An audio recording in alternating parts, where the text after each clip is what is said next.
சரணம். அனைவருக்கும் வணக்கம். காசி விஸ்வநாதருடைய அந்த கோவிலில் இருக்கும், வாரணாசியில். மிகவும் அற்புதமான, மிகவும் அருமையான, சக்தி மிக்க காலபைரவரின் கோட்டையான காசி விஸ்வநாத் டெம்பிளில் வந்து இருக்கும். மனிதர்களுடைய வளத்தை பற்றி, மனிதர்களுடைய ஆற்றலை பற்றி, மனிதர்களுடைய அருளை பற்றி சொல்ல வேண்டும் என்றால் அதில் வந்து நமது இந்தியாவில் குறிப்பாக வந்து சிவபெருமானும் மகாவிஷ்ணுவும் மிகப்பெரிய லெவலில் வந்து பேசப்பட்டுட்டு வந்தாங்க. அந்த வகையில் பார்க்கும்போது காசியில் இருக்கக்கூடிய இந்த விஸ்வநாத் டெம்பிள்ன்றது அப்படிப்பட்ட ஒரு ஆற்றல் மிக்க இடமாக வந்து இருக்கிறது. குறிப்பாக வந்து இந்தியாவில் பிறந்த மனிதர்களாக இருக்கட்டும், இல்லை வெளிநாட்டில் பிறந்த மனிதர்களாக இருக்கட்டும், முக்தி அடைய வேண்டும் என்றால் அவர்கள் நிச்சயமாக காசி மண்ணை மிதிக்க வேண்டும் என்று நிறைய இடங்கள்ல வந்து நிறைய புராணங்கள்ல வரலாறுல வந்து சொல்லிட்டு இருக்காங்க. ஸோ இன்றைக்கு நம்ம பேசக்கூடிய விஷயம் மெயினாக எதை பற்றி வந்து பேச போகிறோம் அப்படின்னா, கோவில்களில் ஆற்றல் உள்ளதா இல்லை மனிதனுக்குள்ள ஆற்றல் உள்ளதா? இதை பல இடங்கள்ல வேற வேற மாதிரி சொல்லியிருக்கேன். இன்னும் கொஞ்சம் டீட்டெயிலாக இன்டெப்த்தாக உங்களுக்கு ஒரு கிளாரிட்டி ஒன்று கொடுக்குறக்காக தான் இந்த வீடியோவை காசியிலிருந்து பேசுகிறேன். ஏங்க, மனிதன் தனக்குள்ளதான் இறைவன் இருக்காருன்னு எல்லா மகான்களும் சொல்றாங்க, எல்லா சித்தர்களும் சொல்றாங்க. அப்படி இருக்கிறப்ப நான் ஏங்க கோவிலுக்கு போகணும் அப்படின்னா நீங்கள் தெளிவாக புரிந்து கொள்ள வேண்டும்.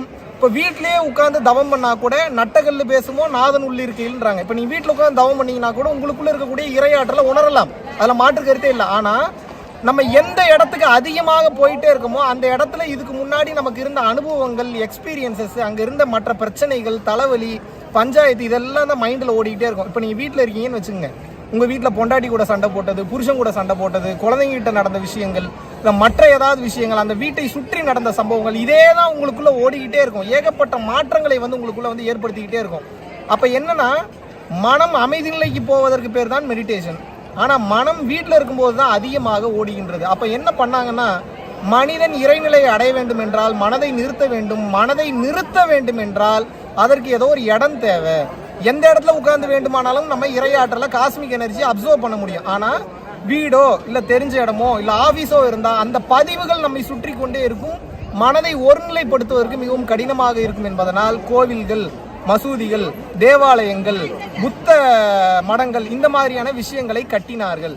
அப்போ இதில் நீங்கள் என்ன புரிஞ்சுக்கணும் அப்படின்னா, மனதை ஒருநிலைப்படுத்த ஒரு இடம் தேவை. அந்த இடம் இறைவனுடைய மந்திரத்தையும் இறைவனுடைய திருநாமத்தையும் இல்லை மற்ற விஷயங்களையும் நம்ம ரெகுலராக பேசிக்கொண்டே இருக்கும்போது என்ன ஆகும் அப்படின்னு வந்து பார்த்தீங்கன்னா, அந்த ஆற்றல் நிலை என்பது அங்கே அதிகமாக இருக்கிறது.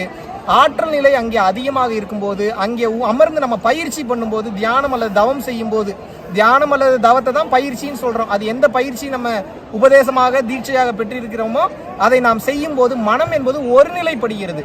அப்போ இந்த மாதிரியான இடங்களுக்கெல்லாம் ஏன் அடிக்கடி வரணும் அப்படின்னா, இதற்கு முன்னால் முக்தி நிலை அடைந்த சித்தர்கள், மகான்கள், சித்த புருஷர்கள், இல்லை உயர்ந்த நிலையில இருந்த உயர்ந்த தேவதைகள், இன்னும் கடவுள் நிலையை அடைந்த ஈஸ்வர அம்சம் கொண்ட பல உயர்ந்த நிலை மகான்கள் எல்லாருமே வந்து பார்த்தீங்கன்னா இந்த மாதிரியான இடங்களுக்கு அதிகமாக வருகின்றார்கள். எப்படின்னா சூட்சம ரீதியாக வந்து வருவாங்க.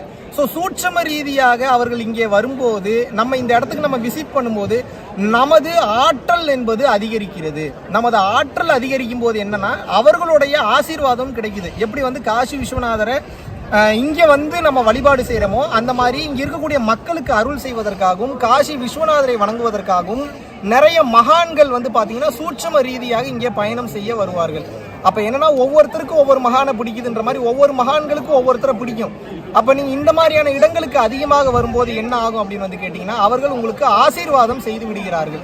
ஸோ காசி விஸ்வநாதருடைய டெம்பிள் வந்தால் காசி விஸ்வநாதர், காலபைரவர் டெம்பிள் போனீங்கன்னா காலபைரவர், இல்லை மகாவிஷ்ணு அவருடைய கோயிலுக்கு போனீங்கன்னா மகாவிஷ்ணு, இல்லை வேற ஏதாவது லக்ஷ்மி, இல்லை வேற ஏதாவது மாதாதேவி, இந்த மாதிரி எந்த கோவிலுக்கு போனீங்கன்னாலும் அங்கே இருக்கக்கூடிய மூல தெய்வத்தை தாண்டி அங்கே இருக்கக்கூடிய தேவதைகளும் மற்ற சித்தர்களும் மகான்களும் உங்களுக்கு அருளாசிகளை வழங்குகின்றார்கள். ஸோ இன்னைக்கு நீங்கள் ஃபைனலாக தெரிஞ்சுக்க வேண்டியது ஒன்றே ஒன்று தான். கோயில்களுக்கு செல்வதில் எந்தவித தவறும் இல்லை, மசூதிக்கு போகிறதுலையும் தப்பு இல்லை, தேவாலயங்கள் போகிறதும் தப்பு இல்லை.